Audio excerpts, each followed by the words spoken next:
What if I told you that one of the most game-changing muscle cars in American history wasn't a Mustang, not a Camaro, not even a GTO, but a fastback Dodge that exploded onto the scene in 1966 and pushed Mopar into a whole new era? Tonight, we're diving into the first-generation Dodge Charger. The car that didn't just turn heads. It created a whole new identity for Dodge. A car that looked like the future, drove like rebellion, and became the blueprint for Mopar legends that followed. This is the story of the 1966 Dodge Charger. How it was born, why it mattered, what made it revolutionary, and why collectors today are hunting for good survivors like buried treasure. Let's go back to the mid-1960s. America was obsessed with speed. The Mustang had exploded in popularity. GM was flexing with big block power. Ford and Chevy were basically in a fistfight on every drag strip in the country. And Dodge needed something bold. Something that wasn't just fast, but unmistakable. The executives at Chrysler wanted a car that combined the power of a muscle car, the refinement of a luxury coupe, and the futuristic look of something ahead of its time. Enter the idea that became the 1966 Charger. When the design sketches first hit the studio, the room went silent. A long, sweeping fastback roofline. Hidden headlights. A full-width taillight that looked like a sci-fi light bar. Bucket seats, 4 of them, front and rear. A dramatic center console that stretched the full length of the cabin. Nothing about this looked like a traditional American muscle car. It looked European, but angrier, sharper, meaner, purpose-built. And Dodge loved it.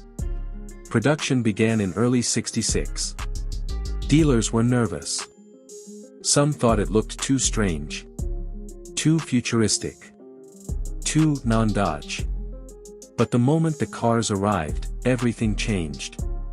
People walked into showrooms just to stare at it. Kids pressed their faces against the glass.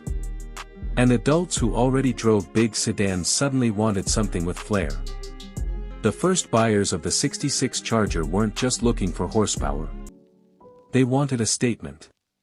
And that's exactly what they got. The early TV ads called it a bold new car for the man who wants to be noticed. And noticed, they were. The car hit the NASCAR circuit almost immediately. And with Dodge's 426 Hemi under the hood, it wasn't just noticeable. It was unstoppable. But even street versions were impressive. From the base 318, to the new 361, to the high-revving 383 Magnum. The Charger gave buyers a range of performance options. Inside, the car felt like a cockpit. Full-length gauges that glowed electroluminescent green. A console that made even the rear passengers feel important. Bucket seats everywhere, no benches allowed. This wasn't a car. This was a movie set on wheels. By late '66, Dodge knew they had something big. The Charger was officially the first fastback muscle car to wear the Mopar badge. And without the '66 Charger's success, we never would have gotten the '68 Charger, the '69 to '70 legends, or many of the performance icons Dodge became known for. The '66 Charger was the spark.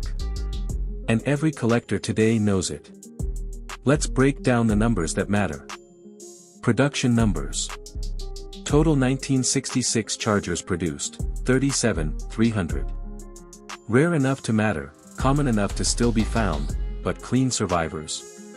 Getting harder every year. Engine options. 318 V8, Polysphere, the base engine. 361 V8, mid-level choice. 383 Magnum, most popular high-performance option. 426 Hemi, the Holy Grail, only around 468 built across 1966 to 1967 combined. Performance stats. 383 Magnum, 325 HP. Hemi, 425 horsepower, underrated. 0 to 60 times ranged from around 8.2 seconds, 383, down to a blistering 5.3 seconds with the Hemi. Current market values, USA. Solid driver, $28,000 to $42,000. High quality restoration, $60,000 to $80,000. Original Hemi cars, $150,000 to $300,000 plus. Numbers matching pristine Hemi. Auctions have touched $350,000 plus. Why prices keep rising? Limited production. First-gen Charger equals historically significant. Increasing demand for pre-68 Mopar. Nostalgia from Boomers and Gen X. Mopar community is fiercely loyal. Collectors are realizing something. Before the Charger became a movie star in Bullet and Fast and Furious. Before it became a muscle car poster child. There was this one. The original. The pioneer. The 1966 Charger is more than steel and horsepower. It represents a moment in American culture when people believed the future was bright, bold, and limitless. This car captured the imagination of an entire generation. Kids saw it and believed their first car would be something just as cool. Adults saw it and believed life could be more exciting. Collectors see it today. And they remember a time when cars had soul, identity, attitude. The fastback silhouette. The glowing dash. The sound of a big block waking up in the morning. The way people looked at you when you rumbled down the street. This car didn't follow trends. It created them. And owning one today isn't just owning a piece of Mopar history. It's owning a piece of American identity. A reminder of a time when automakers took risks. When design mattered. When performance wasn't filtered, muted, or digitally controlled. When driving felt alive. The 66 Charger is a bridge between the jet-age optimism of the early 60s. And the raw horsepower wars of the late 60s. It is, quite simply, beautiful rebellion. If you love classic American muscle. If you love Mopar history. If you love hearing stories of the cars that shaped our culture. Then make sure you like, subscribe, and hit that notification bell. Drop a comment below telling me. Would you daily drive a 1966 Charger, or keep it as a weekend legend?